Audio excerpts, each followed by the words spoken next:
ప్రయత్నం చేశారు. Yes sir. కాబట్టి సుప్రీంకోర్టు ఈ 65 లక్షల మంది ఓట్లు ఏ విధంగా ఎవరెవరిని తీసేశారంటే ఆ తర్వాత రివైజ్ చేసుకోవడానికి కూడా వాళ్ళకి అవకాశం ఉంటుంది అన్నది మనం చూడాలి. రాహుల్ కాబట్టి గాంధీ రాహుల్ గాంధీ ఆంధ్రప్రదేశ్ ప్రస్తావన తీసుకురాలేదనే బాధ తప్ప ఎక్కడా కూడా రాహుల్ చేసిన ఆరోపణలు కరెక్ట్ కాదు అని చెప్పి జగన్మోహన్ రెడ్డి మాట్లాడలేదు కదా సార్. అలా అని రాహుల్ చేస్తున్న పోరాటానికి కూడా, కాంగ్రెస్ చేస్తున్న ఈ పోరాటానికి కూడా, ఎలక్షన్ కమిషన్ మీద, భారతీయ జనతా పార్టీ మీద కాంగ్రెస్ చేస్తున్న పోరాటానికి కూడా జగన్ ఎక్కడ మద్దతు తెలపలేదు.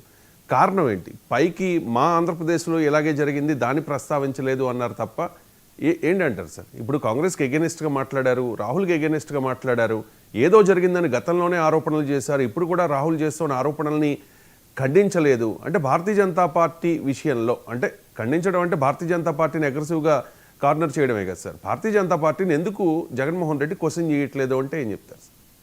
అంటే ముఖ్యంగా ఇది ఒక పొలిటికల్ నెరేటివ్. యాక్చువల్గా మీరు చూసుకుంటే ఈ 2024 ఎలక్షన్లు కానీ, ఎలక్టోరల్ రోల్స్ కానీ, వాటి రివిజన్ కానీ అవన్నీ జరుగుతున్నప్పుడు రాష్ట్రంలో అధికారంలో ఉన్నది వైఎస్ఆర్సీపీ ప్రభుత్వమే. సో ఆ విధంగా మీరు ఇక్కడ కూడా ఆ విధంగా ఓటర్ల లిస్టులో అవకతవకలు జరిగాయంటే మరి మీ యొక్క ఆధ్వర్యంలోనే మీ యొక్క ముఖ్యమంత్రిగా మీరు ఉన్నప్పుడే ఈ ఓటర్ లిస్టులన్నీ కూడా రివిజన్ జరిగాయి. సో మరి ఆ విషయాల గురించి ప్రస్తావన చేయకుండా కేవలం ఒక పొలిటికల్ నెరేటివ్ గానే దీన్ని తీసుకురావడానికి ఒక ప్రయత్నం జరుగుతోంది అన్నది మనం చూడాలి.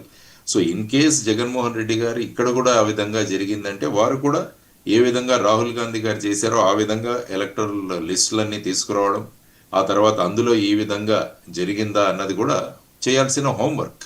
అది చేయాల్సిన హోంవర్క్. సో అందుకని నేను అన్నాను, ఏదైనా మనం విషయం చేస్తున్నప్పుడు, కామెంట్ చేస్తున్నప్పుడు ఒక కఠినమైన సాక్ష్యాలను, తర్వాత ఆధారాలను మనం ప్రొడ్యూస్ చేయాలి. అదర్వైజ్ ఏంటంటే ఒక పొలిటికల్ గానే మాత్రమే దీన్ని మనం ఉపయోగించుకుంటున్నామన్న చర్చ జరుగుతోంది. సో ఆ విధంగా ఆయన ఎప్పుడు కూడా, అంటే మీరు అన్నట్టు వారు అక్కడ చేస్తున్న విషయాలు ఏవైతే కాంగ్రెస్ చేస్తుందో దానికి ఏ విధమైన మద్దతు ప్రకటించడం లేదు. సో ఆ విధంగా బీజేపీని విమర్శించడము లేదు అన్నది మీరు మాట్లాడుతున్న అంశం. అందుకనే మీరు చూసుకుంటే ఈవెన్ ఆంధ్రప్రదేశ్ కాంగ్రెస్ అధ్యక్షురాలు షర్మిల గారు కూడా ఒక కామెంట్ చేశారు.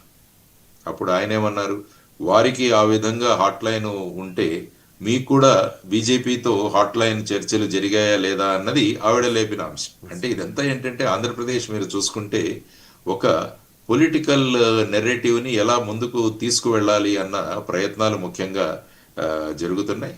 కాబట్టి లెట్ us see రాబోయే కాలంలో ఏం జరగబోతుంది అన్నది, వీరు ఏ విధమైన స్టాండ్ తీసుకోబోతున్నారు అన్నది కూడా మనం వేసి చూడాల్సిన అంశం. సార్, మీరు చెప్తున్నట్టుగా రాజకీయాల్లో